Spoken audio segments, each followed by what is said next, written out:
Good afternoon, ladies and gentlemen. I'm Charlie Junior Gapin Suja. People call me CJ. Today, I'm going to be giving an informative speech based on a topic that I really love to talk about. And I'm going to tell you a little bit about why I chose this topic. I chose this topic because I've actually been a victim of ethnocentric people. And I'm not frustrated. I don't get mad over these people. I just try to understand why they act in such a way, and which leads us to the conversation, to the topic of the conversation today: ethnocentrism and cultural relativism. Because by understanding what ethnocentrism is, we tend to understand a little bit more why people act in such a way and why people practice it.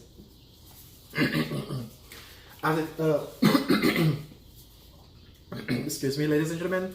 The purpose of this conversation, of this speech today, is to understand what ethnocentrism and cultural relativism means.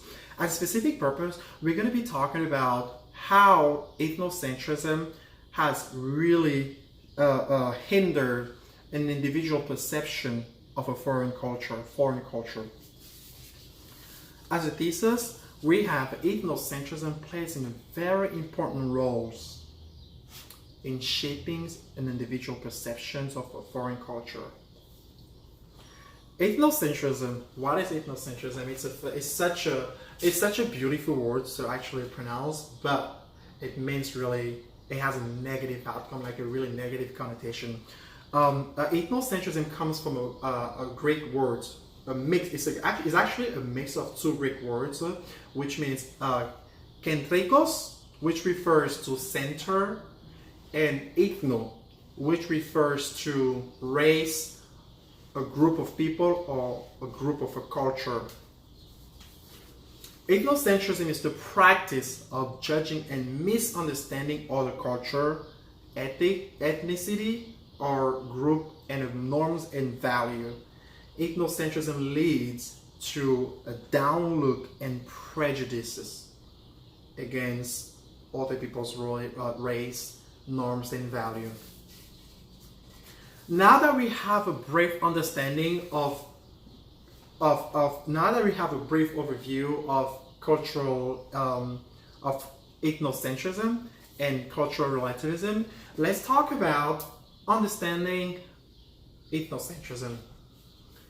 Ethnocentrism is, as I was mentioning earlier, it's the idea of thinking that my ways are best than your ways, without even trying to learn my ways or other people's ways. Ethnocentrism is the idea of having always something negative to say about other people's cultures, ways, or norms and value, and always putting your own to the top and downgrading other people's culture. Now that we have an understanding of ethnocentrism, let's talk about the origin of ethnocentrism. Where does ethnocentrism really comes from? Where did it start? Who started? Who came up with that word at first? Now, ethnocentrism is the term that was coined by Ludwig Gomplowicz. Ludwig Gomplowicz was a Polish sociologist and founder of the European sociology. He was born in 1838 and he died in 1909. The term was actually first used, it was created and coined by him, but first used by social scientist William Sumner. William Sumner, who characterized ethnocentrism as the behavior that leads to pride, to my ways, to me, macho, and that is to pride, vanity, and the belief that one's group, and it's the belief of one's group superiority against others.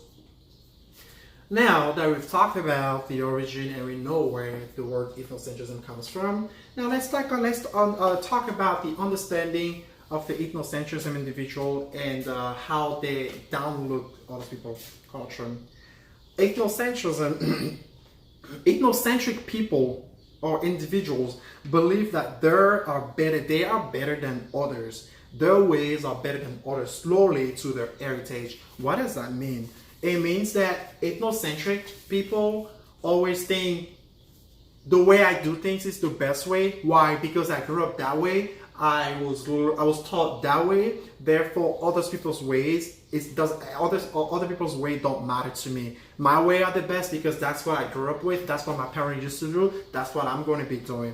So ethnocentric people always tend to have the idea of being superior to other people, being on the top of other people when it comes to understanding really the value of a norm and the culture of other people.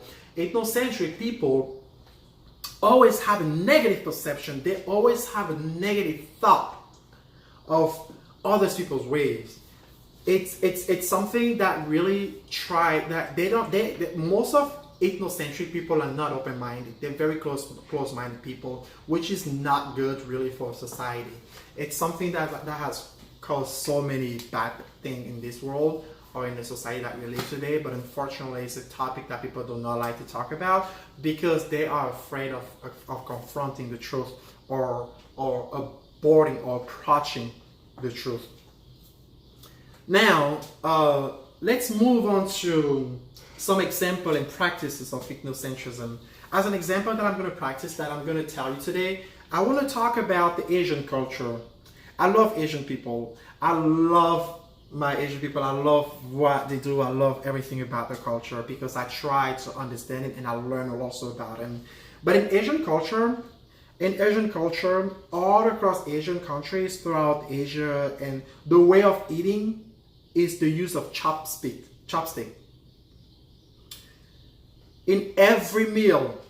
Now, Asian people may find it, they actually find it very unnecessary to use forks or silverware to eat in other culture, which makes them sort of ethnocentric because whenever they see somebody eating with a fork or something, because they are used to use the chopstick for everything or every meal, they judge those people saying that it is not necessary to eat with it. This is what you should be eating with, you know. So this is a very great example of ethnocentric people.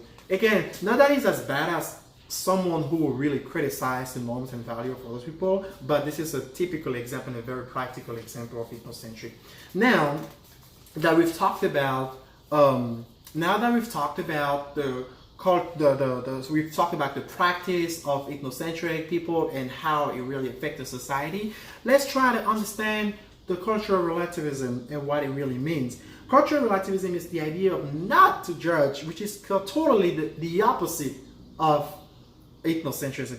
It's the idea of not to judge other people's culture to our own standards of what's right and what's wrong. Instead, they should try to understand other people's perception without any prejudices. Cultural relativism helps to cultivate a positive attitude toward other people's culture and ethnicity. We've talked about cultural relativism. It's a really topic. It's the completely opposite of what ethnocentric people are. Now that we've talked about it, let's talk about some example. Let's talk about some example of cultural relativism. Being open-minded, except to try a meal from another culture instead of finding it disgusting. This is a very great example of cultural relativism. I'm gonna take an example about myself.